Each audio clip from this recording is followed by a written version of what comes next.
ہو نا تو یہ امیر بنا دیا جاتا ہے، اس میں یہ پاور ہے، تم ایک دفعہ آؤ تو صحیح نا، ایک دفعہ اس سے جڑو تو صحیح نا۔ حضرت علی المرتضیٰ شیر خدا رضی اللہ تعالیٰ عنہ فرماتے ہیں کہ آقا کریم علیہ السلام قرب قیامت پر گفتگو فرما رہے تھے، قیامت پر گفتگو فرما رہے تھے کہ قرب قیامت ایسے ایسے ہوں گے، ایسے ایسے فتنے برپا ہوں گے۔ حضرت علی المرتضیٰ شیر خدا رضی اللہ تعالیٰ عنہ فرمانے لگے کہ میں نے عرض کی یا رسول اللہ صلی اللہ علیہ وآلہ وسلم، پھر قرب قیامت ان فتنوں سے کیسے بچیں گے؟ ان فطروں سے کیسے بچا جائے گا قرب قیامت؟ آقا پاک صاحب الولاء صلی اللہ علیہ وآلہ وسلم نے فرمایا کہ اگر ان فتنوں سے اور ان آفتوں سے بچنا چاہتے ہو پھر قرآن کو تھام لو، قرآن کو تھام لو، تم قرآن تھام لو گے تم بچ جاؤ گے، بچنا چاہتے ہو تو قرآن کو تھام لو۔ آج ہم بھی اگر بچنا چاہتے ہیں، اگر آج ہم بھی چاہتے ہیں تو پستیوں میں نہ جائیں، ہم چاہتے ہیں کہ ہم ویسٹرن کو فالو نہ کریں بلکہ وہ ہمیں فالو کرے، تو ہم قرآن کو ویسے ہی تھامیں، ہم قرآن کو ویسے ہی سمجھیں، ہم قرآن کو ویسے ہی پکڑیں جیسے ابو بکر صدیق رضی اللہ تعالیٰ نے پکڑا تھا، تاجدار صداقت بنا دیے،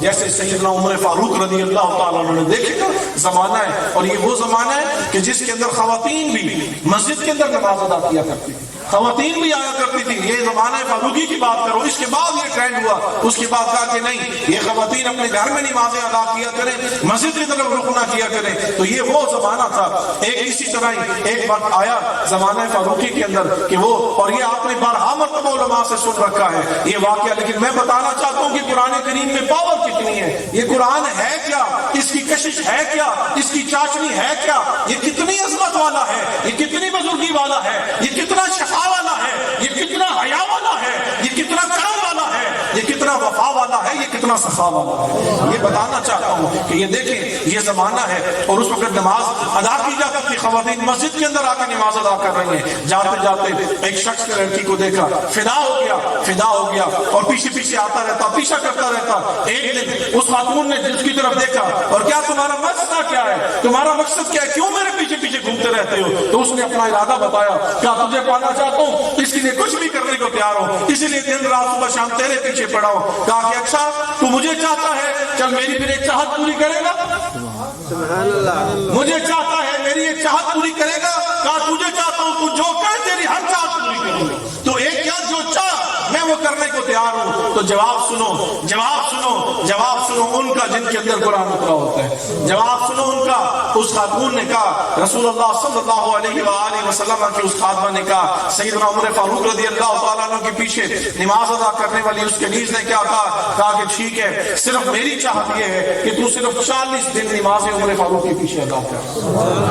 40 دن اپنی نمازیں سیدنا عمر فاروق رضی اللہ تعالیٰ عنہ کے پیچھے ادا کر۔ اللہ نے کہا یہ تو مسئلہ ہی کوئی نہیں، اور میں ساری زندگی کرنے کو تیار ہوں، ساری زندگی جو تیرے نام کرنے کو تیار ہوں۔ 40 دن نمازیں ادا کی، 40 دن وعدہ اس نے کیا کہ 40 دن نمازیں تو ادا کر کے ادھر ہی کھڑی ہو کے تیرا انتظار کر رہی ہوں گی، پھر وہ ہر جو چاہتا ہے وہی ہوگا۔ اللہ اکبر، 40 دن نمازیں پیچھے ادا کی۔ اب وقت ہے، اب وہ لمحہ ہے، اب وہ گھڑی آن پہنچی، 40واں دن ہے، یہاں سے یہ مسجد سے نکل رہا ہے، وہ خاتون کھڑی انتظار میں ہے۔ پہلے اس کی نگاہیں ایسے ہوتی تھیں، آج نگاہیں ایسے ہیں، یہ نگاہیں اٹھی ہوتی تھیں، آج نگاہیں جھکی ہوئی ہیں، پاس سے گزر رہے ہیں۔ اس خاتون نے کہا رک بھئی رک، اس نے خیال کیا، اس نے دیکھا، جیسے ہی دیکھا تو اسی وقت آنکھیں جھکا دی۔ یہ وہ تھا جس کے پیچھے پیچھے چلتا رہتا تھا، آنکھیں ٹکٹکی بنا کر دیکھتی رہتی تھی، ایک سیکنڈ کے لیے بھی جھکتی نہیں تھی۔ آج پہلے دیکھتا جا رہا تھا، آج جیسے ہی دیکھا آنکھیں جھک گئی۔ کہا کیا ہوا؟ کہا تو نے دیکھ وعدے کے مطابق 40 دن پورے ہوئے اور میں یہیں پر کھڑی ہوں۔ اللہ اکبر، اور دیکھو آگے سے آواز کیا ہوئی ہوگی، دیکھو تو صحیح، یہ جو امام جن کے اندر قرآن اتر جاتا ہے، جیسا قرآن ہمیں اپنے اندر اتارنا ہے اور جس کے لیے ہم اللہ کے اس پاک گھر میں حاضر ہوئے ہیں، اس کا ایمان کیا ہو گیا، اس کا ارادہ کیا ہو گیا، اس کا دل کیسے بدل گیا۔ آواز آئی، اٹھتی نہیں نگاہ کسی اور کی طرف، اٹھتی نہیں نگاہ کسی اور کی طرف، پابند کر گئی ہے کسی کی نگاہ مجھے، پابند کر گئی ہے کسی کی نگاہ مجھے۔ کہا کہ بس اب یہ دل اللہ کے قرآن کی طرف مائل ہو گیا ہے، اب رسول اللہ صلی اللہ علیہ وسلم کے فرمان کی طرف مائل ہو گیا ہے، اب یہ سیدنا عمر فاروق رضی اللہ تعالیٰ عنہ کے پیچھے جو نمازیں پڑھی ہیں اس کا اثر آ گیا ہے۔ یہ لا ریب اور بے عیب کتاب اور حیا والے کتاب کا یہ اثر ہے کہ یہ بے حیا بندہ بھی آج حیا والا بن گیا ہے۔ تو یہ this is the power my brothers and the elders، اور اس اللہ کے پاک گھر میں اکٹھے ہوئے نوجوانان ملت اور میرے سیدنا حضرت سخی سلطان باہو رحمۃ اللہ علیہ کے اور اہل اللہ کے ماننے والوں، دیوانوں، پروانوں، مستانوں، آج ہم نے جو سبق لے کے جانا ہے وہ یہی لے کر جانا ہے کہ یہ وہی قرآن ہے، یہ وہی قرآن ہے جو عمر فاروق رضی اللہ تعالیٰ نے پڑھا تھا، اور 40 دن نمازیں اور لوگوں کی تقدیریں بدل جاتی تھی، لیکن وہی قرآن اگر ہم سال در سال در سال پڑھتے جا رہے ہیں اور کسی کی تقدیر نہیں بدل رہی، کسی کا دل نہیں بدل رہا، کسی کا وجود گندگی سے نہیں نکل رہا، تو پھر یہ سوچنا پڑے گا اور یہ دیکھنا پڑے گا وہ کون سا سجدہ ہے جو وہ کر رہے تھے اور وہ کون سا سجدہ ہے جو آج میں اور آپ کر رہے ہیں۔ یہ ہمارے لیے لمحہ فکریہ ہے۔ آج ہم نے دیکھنا ہے کہ وہ کون سا قرآن ہے جو وہ پڑھ رہے تھے، وہ کون سا سجدہ ہے جو وہ کر رہے تھے، وہ کون سا روزہ ہے وہ رکھ رہے تھے، یہ کون سا وہ حج ہے جو وہ کر رہے تھے جس کے بارے میں کہا رہا ہے کہ جب وہاں سے بندہ آتا ہے تو پھر ایسے ہوتا ہے جیسے وہاں نے بھی جگہ ہے۔ یہ وہ کون سی پیری مریدی ہے، یہ وہ کون سے ہاتھ میں ہاتھ دیے کہ جب دے دیے فرمایا اب یہ ہاتھ ان کے ہاتھ میں آگے، پچھلی سے لیٹ معاف، اگلا کام شروع ہو گیا۔ آج یہ دیکھنا پڑے گا اور آج ہمیں سوچنا پڑے گا، آج ہمیں ارادہ کرنا پڑے گا کہ ہم نے کس سمت جانا ہے۔ رہ گئی رسم اذاں، روح بلالی نہ رہی۔ آج یہ دیکھنا پڑے گا، اذانیں ہو رہی ہیں، دل کیوں نہیں بدل رہے، مسجد کی طرف قدم کیوں نہیں اٹھ رہے، قرآن کی تلاوت ہو رہی ہے، سینے کیوں نہیں بدل رہے۔ آج یہ دیکھنا پڑے گا، اور جب ہم دیکھ لیں، جب سمجھ لیں، جب سوچ لیں، اس کو پہچان لیں، اپنے من میں ڈوب کر پاجا سراغ زندگی، اپنے من میں ڈوب کر پاجا سراغ زندگی، تو میرا نہیں بنتا نہ بن اپنا تو بن۔ یار اس قدر کو،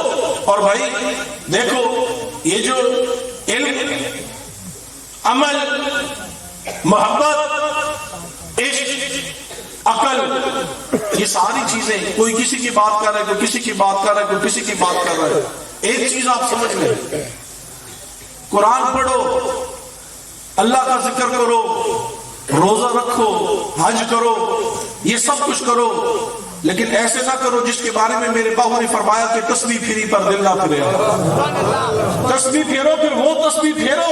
جو ادھر تم تسبیح پھیرو ادھر دل پھرنا شروع ہو جائے۔ علم پڑھیا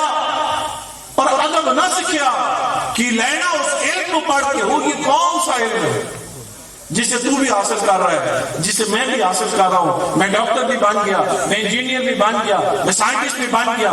میں آرمی آفیسر بھی بن گیا، میں پولیس والا بھی بن گیا، میں سب کچھ بن گیا، لیکن رسول اللہ صلی اللہ علیہ وآلہ وسلم کا سچا غلام نہ بن سکا۔ سبحان اللہ۔ ارے علم پڑھیا پر ادب نہ سیکھیا، یہ کون سا علم ہے جس کے بارے میں تم آستانوں کو جا جا کر زبانیں دراز کر رہے ہو، کہ جا کر جنہوں نے آج رسول اللہ صلی اللہ علیہ وسلم کی محبت اور تاجدار ختم نبوت پر پہرے دار، آج ان کے دروازوں پر جا کے کوئی بھونک رہا ہو کہ بھائی نہیں یہ تو سنی نہیں ہے، یہ تو اس طرح نہیں ہے، یہ تو اس طرح نہیں ہے۔ اور بھائی دیکھو تو صحیح تم کس سمجھ میں جا رہے ہو۔ سنی کچھ بھی ہو سکتا ہے، یاد رکھو، ایک چیز سمجھ لو اور ایک چیز جان لو، سنی کچھ بھی ہو سکتا ہے، رسول اللہ صلی اللہ علیہ وسلم کا غلام کچھ بھی ہو سکتا ہے، لیکن وہ بے ادب نہیں ہو سکتا، وہ بے ادب نہیں ہو سکتا، کیونکہ محبت ہے ہی ادب کا نام۔ ادب پہلا قرینہ ہے، ادب پہلا قرینہ ہے محبت کے، یہ پہلی سیڑھی ہے۔ This is the first step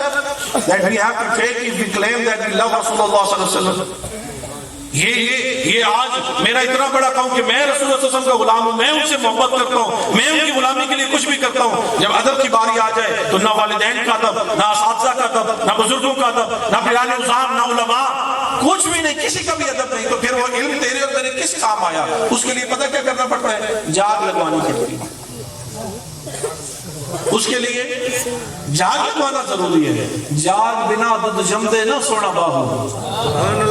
جو کچھ مرضی کر لو, جاگ بنا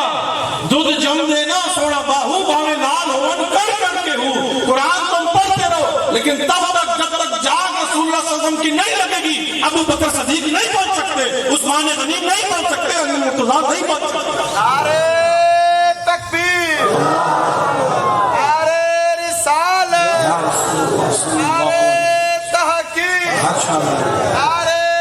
حیدری, نعرہ غوثیہ. دیکھو جب تک جاگ نہیں نہ لگی ہوگی تو پھر یہ یا غوث اعظم کے نعرے نہیں, ادھر جاگ لگ گئی, ادھر جاگ لگی تھی. یہ جو نعرہ سلطانیہ پہ حق کو سچ کو, یہ کیا فیضان ہے کہ لوگ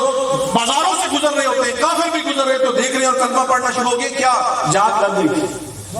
جاگ لگ گئی تھی, وہ قرآن کی جاگ لگ گئی تھی. پھر جدھر سے وہ دیکھتے تھے, وہ جدھر سے وجود گزرتا تھا, وہ وجود وہ باہو نہیں دیکھتے تھے, وہ چلتے پھرتے قرآن کی تفسیر دیکھتے تھے.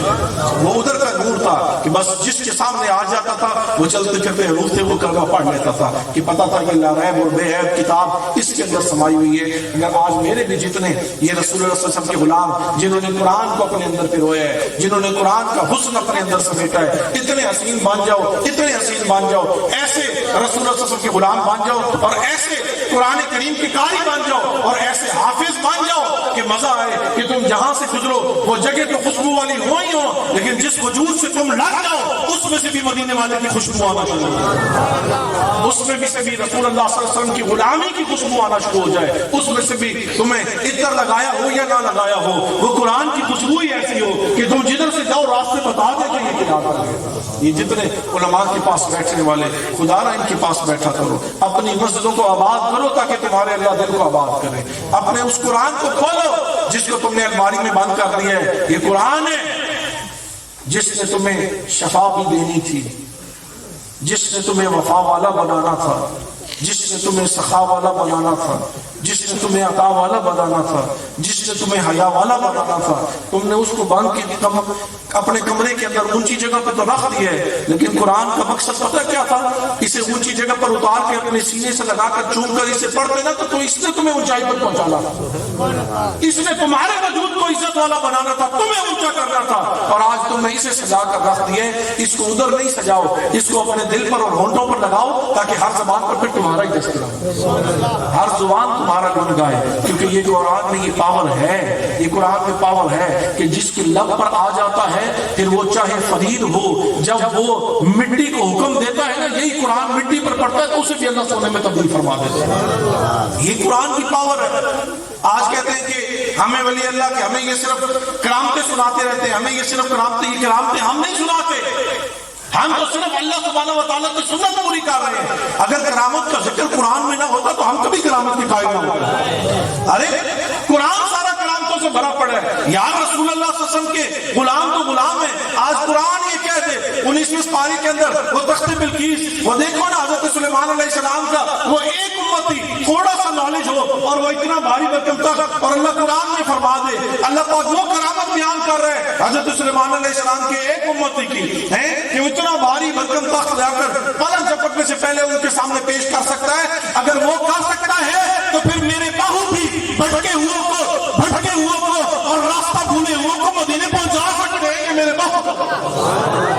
یہ رسول اللہ صلی اللہ علیہ وسلم کے غلام ہیں, یہ امام الانبیاء کے غلام ہیں, یہ رسول اللہ صلی اللہ علیہ وآلہ وسلم کے دیوانے ہیں. یہ بھٹکے ہوئے کو یہ سیدھا راستہ نہیں دکھائیں گے تو کون سیدھا راستہ دکھائے گا؟ تو اس کے اوپر دلیلوں کے تو ہم باہر لگ جائیں گے اگر یہ بات کرو گے. لیکن یہ پاور آئی کہاں سے؟ سوچنا نہیں ہے. کرامت اس لیے نہیں بتا رہا, کرامت اس لیے بتا رہا ہوں کہ یہ کرامت تم بھی دکھا سکتے ہو, یہ سوچ آپ بھی ڈیولپ کر سکتے ہیں. یہاں پر ایک بچہ اگر وہ قرآن کریم کے حافظ ہونے کے ساتھ ساتھ اگر وہ قرآن کریم کو ترجمے کے ساتھ بھی پڑھ لے,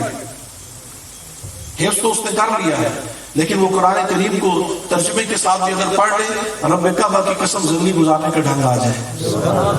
رب کعبہ کی قسم زندگی گزارنے کا ڈھنگ آ جائے. تو میں اپنے علماء کو بھی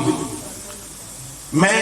اپنے سارے یہ جتنے یہاں پر سکی بیٹھے ہیں یہ سب باعث عزت ہیں، یہ لائبریریز بیٹھی ہیں یہاں پر، میرا تو میں فقیر ہوں کوئی کام نہیں بنتا تھا، یہ لائبریریز بیٹھی ہیں، تو میں تو وہ لائبریری کے اندر وہ جو جتنی ساری الماریوں کے اندر بکس پڑی ہوتی ہیں، وہ جتنی ساری بکس میں سے وہ کئی سو بک میں سے ایک بک نکال لو نا، اور اس میں کتنے سو صفحے ہوتے ہیں ایک بک کے اندر، کتاب کے اندر، اور اس میں سے کتنے سو صفحوں کے اندر سے ایک صفحہ نکال لو نا، اور اس ایک صفحے کے اندر کتنی لائنیں لگی رکھی ہوتی ہیں، اور اس ساری لائنوں کے اندر کتنے الفاظ لکھے ہوتے ہیں، ان سارے الفاظ کے اندر ان کا ایک الف بھی نہیں ہوں میں،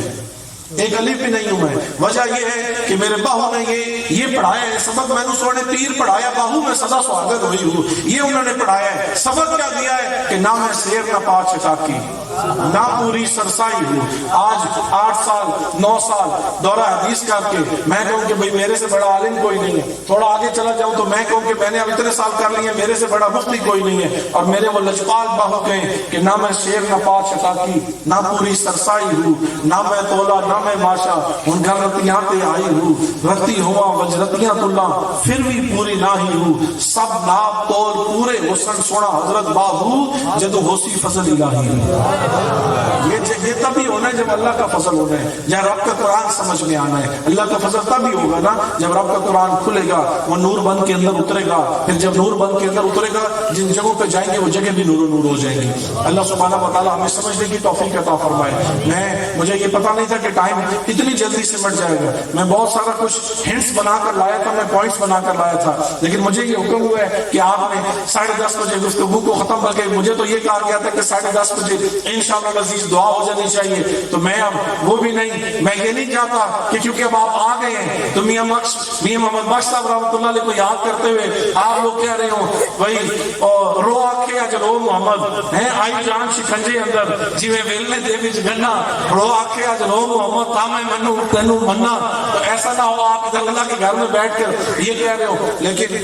کیونکہ فقیر آیا ہے تھوڑا سا یہ تربیت کرنا، اللہ سبحانہ و تعالی جزائے خیر عطا فرمائے۔ اور یہ فرما رہے تھے کہ میں بڑا سادہ ہوں، یہ آخری بات سمجھ لیں، یہ فرما رہے تھے کہ میں بڑا سادہ ہوں اور سادگی کے ساتھ یہ میں بلا رہا ہوں، تو یہ ان کی محبت ہے۔ یہ فرما رہے تھے کہ کوئی غلطی کوتاہی ہوگی تو نہیں، میں وہ ٹائٹل نہیں، ہمیں آپ کی سادگی کی وجہ سے یہ فقیر یہاں پر آئے بیٹھے ہیں، وہ ٹائٹل کرنے والے اور بہت سارے ہوتے ہیں، یہ آپ کی سادگی ہے جو اس فقیر کو یہاں پر کھینچ کے لائیے، تو ٹائٹلوں کی ضرورت نہیں ہے۔ جس طرح میں نے پہلے بھی عرض کیا ہے، نام ہے شیر کا پاس چٹاکی، ہماری یہ تربیت کا حصہ ہے، ہمیں گھٹی اس کی ملی ہے رسول اللہ صلی اللہ علیہ وسلم کے غلامی کی، کہ بس جتنا بھی کام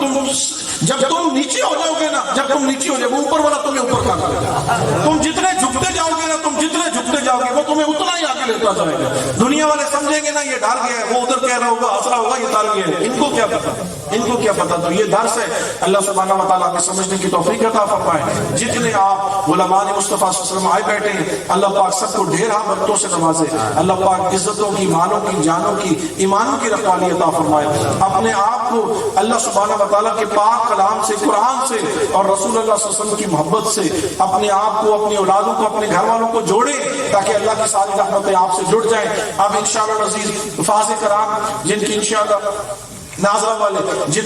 جنہوں نے یہ قرآن کریم کا نور حاصل کیا، انشاءاللہ دستار بندی ہوگی، آپ نے قرآن کریم کے اس نور جو بکھیرا گیا ہے جو ان کے سینوں میں ٹرانسفر ہوا ہے، اب درود پاک کے نذرانوں کے اندر انشاءاللہ العزیز ان کی دستار بندی ہوگی۔ اس سے پہلے بس یہ چیز سمجھ لیں، آپ نے یہ چیز جان کر یہاں سے جانی ہے، آپ نے یہ چیز سمجھ کر یہاں سے جانی ہے کہ وہ جو بچے تھے نا، ہم نے تربیت اپنی اولاد کی کیسے کرنی ہے، اپنے اولاد کی اسکول میں بھی آپ ان میں بھیجیں، انگلش میڈیم ضرور ہو، یہ آج وقت کا تقاضا ہے کہ وہ یہ ضرور یہ تعلیم لیں، لیکن سب سے اکثر کام تربیت کا ہے۔ آپ نے اس تربیت کا حصہ بننا ہے کہ وہ 3 مائیں تھی نا، 3 والدہ تھی، وہ دور دور جاتی تھی پانی لینے کے لیے، تو وہ ایک گئی نلکے سے، وہ گھڑا بھرا نا، تو اس کا بیٹا آ گیا گزرنے لگا تو کہنے لگی دیکھ یہ میرا بیٹا ہے، فلاں اسکول میں پڑھتا ہے، بڑے اونچے بڑے اعلیٰ اسکول میں پڑھتا ہے، وہ چلا گیا آگے سے، دوسرا آئی نا، دوسرے نے گھڑا بھرا تو دوسرے کا بیٹا سامنے کہا دیکھ یہ میرا بیٹا ہے، فلاں انگلش میڈیم اسکول میں پڑھتا ہے، بڑا کمال کا اسکول ہے، اس جیسا اور کوئی اسکول نہیں ملتا، وہ بھی آگے چل پڑا۔ تیسری جب گھڑا بھرنے آئی نا، ابھی گھڑے کو بھرنے لگی تھی تو اس کا بھی بیٹا آ گیا، کہنے لگی ابھی اس سے پہلے کہ وہ کچھ بولتی، بیٹے نے جیسے ہی دیکھا نا ماں گھڑا بھرنے لگی ہے، فٹافٹ آ گیا ماں کے پاس، وہ ہینڈل اس کا پکڑ کے نا، جو جہاں سے جو پمپ ہوتا ہے نلکے کا، وہ پکڑ کے کہنے لگا ماں تو گھر جا، یہ میں گھڑا بھر کے گھر لے آؤں گا، یہ گھڑا بھر کے میں گھر لے آؤں گا، تو فکر نہ کر۔ تو وہ ماں جو رسول اللہ صلی اللہ علیہ وسلم کی وہ گھٹی کے اندر عشق مصطفیٰ صلی اللہ علیہ وسلم کی ترغیب دی ہوئی تھی نا، کہنے لگی یہ میرا بیٹا ہے، کہنے لگی میرا بیٹا ہے، یہ بڑے اسکول میں تو نہیں جاتا، یہ بہت بڑی جگہ پہ تو نہیں جاتا، انگلش میڈیم اسکول میں تو نہیں جاتا، لیکن یہ رسول اللہ صلی اللہ علیہ وسلم کے غلاموں کے پاس اٹھتا بیٹھتا ہے۔ یہ جس قرآن کا نور اس کے اندر گیا ہے اس کو ادب سکھایا گیا ہے، بڑوں کا ادب سکھایا گیا ہے۔ تو اپنے اولادوں کو، اپنے آپ کو ان لوگوں سے جوڑیں جو ادب سکھائیں، جو محبت سکھائیں۔ تمہیں ڈنڈے مارنے کی ضرورت نہیں پڑے گی کہ یار میری اولاد، تعویذ لینے کی ضرورت نہیں پڑے گی میری اولاد میرا ادب نہیں کرتی، دعا کرانے کی ضرورت نہیں پڑے گی، بلکہ کیا ہوگا جب ان کے ساتھ دامن لگا دو گے، جب قرآن کا نور اندر آ جائے گا، ادب والوں کے ساتھ اٹھنا بیٹھنا شروع ہو جاؤ گے، تو پھر انشاءاللہ خود بخود یہ تمہارے پاؤں ہونا شروع ہو جائیں گے، خود بخود تمہارے لیے چک کرنا شروع ہو جائیں گے۔ اللہ سبحانہ و تعالیٰ ہمیں صحیح معنوں میں رسول اللہ صلی اللہ علیہ وآلہ وسلم کی غلامی اور اتباع مصطفیٰ صلی اللہ علیہ وسلم میں اللہ پاک ہمیں اپنی زندگیوں کو گزارنے کی توفیق عطا فرمائے۔